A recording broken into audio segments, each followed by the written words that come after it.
Hello guys, I'm Ankita and I'm an astrophysicist. Yes, that's right, which means I love both stars and physics.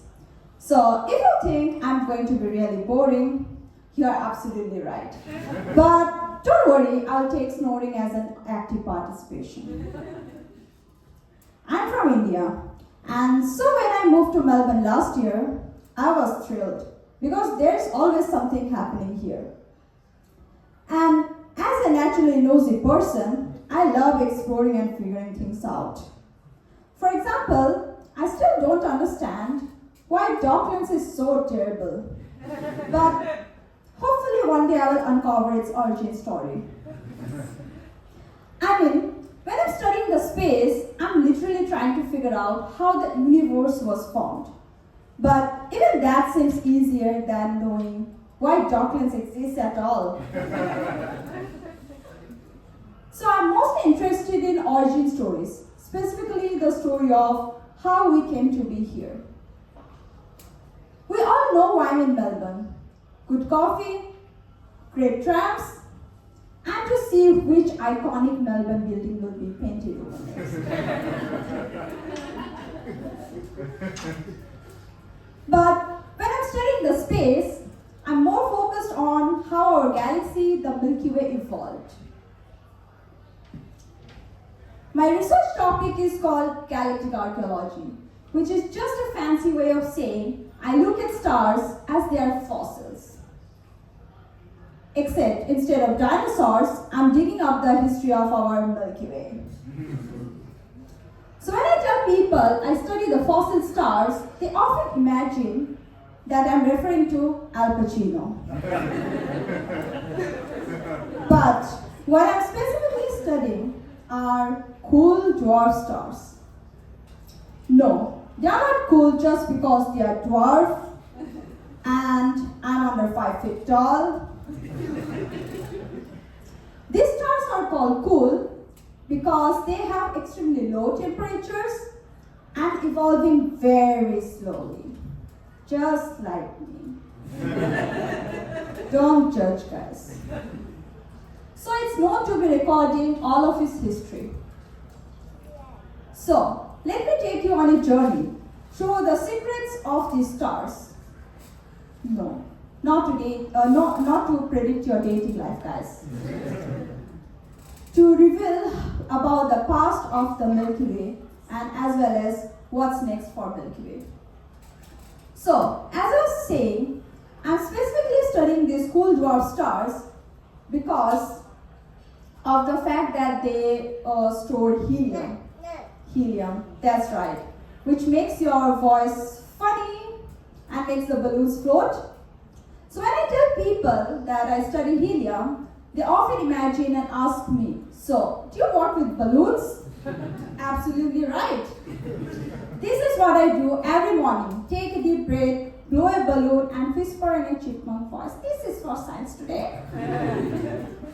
But helium is actually a big deal in astrophysics, you know.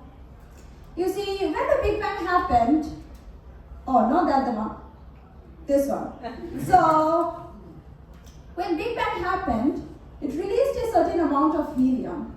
So now me, billions of years later, I compare that ancient helium to the helium found in these cool dwarf stars to understand how it has been used up over time. So basically, my job is to look at these cold helium-filled objects and figure out where did they come from. Which is coincidentally exactly I do when I see the drunk people at Flinders Street Station.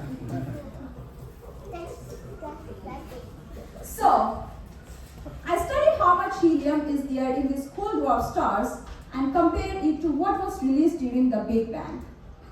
This helps us to understand how our galaxy Milky Way has formed and evolved over time. And to do this, I use unique types of telescopes to analyze the starlight, and which allows me to model how much helium is present in these cool dwarf stars. So obviously, I get these questions. Do you work with telescopes? Of course I do. I'm just cool like that.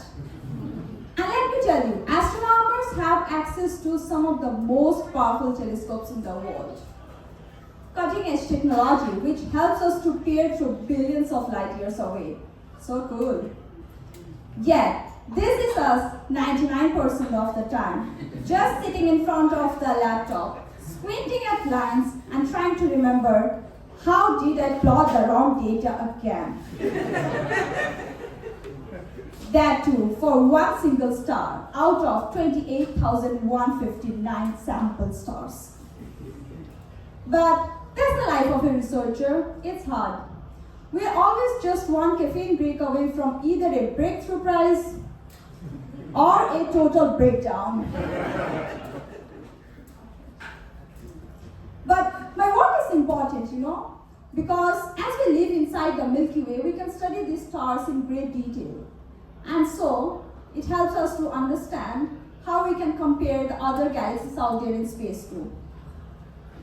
But as a self-acclaimed Milky Way expert, just to give you the goss, when it comes to galaxies, our Milky Way galaxy is just so average. I mean, if I had to compare galaxies as chocolate bars, the Milky Way is out there on the scale. Not bad, but there are better options out there in the market. At least Snickers has nuts. Meanwhile, other galaxies get these cool names: Cigar Galaxy, Cartoon Galaxy, Tadpole Galaxy. It feels like we are stuck with the default option, Milky Way. That's not a name. That sounds like a vague description. Also, did you know that our galaxy is slowly moving towards our neighbor Andromeda? Yes, in about 4 billion years, the Milky Way and Andromeda will collide. And scientists call this as galactic merging. I call this the worst traffic accident in history. I imagine the aliens out there in Andromeda are just sitting there looking at us and going, do you even know how to use an indicator? But that's the thing I love about space. No matter what happens in life, the space is out there doing even weirder things. Look at that. Feeling unproductive? Do you know there is a planet out there entirely made of diamond, doing nothing, just sitting there? Feeling like a failure? At least you are not a failed star. Yeah, that's a real thing. There are stars that became stars but could not quite make it. And they are just floating out there. And if you're ever having a bad day, just remember, at least you are not Docklands. That's my line, guys.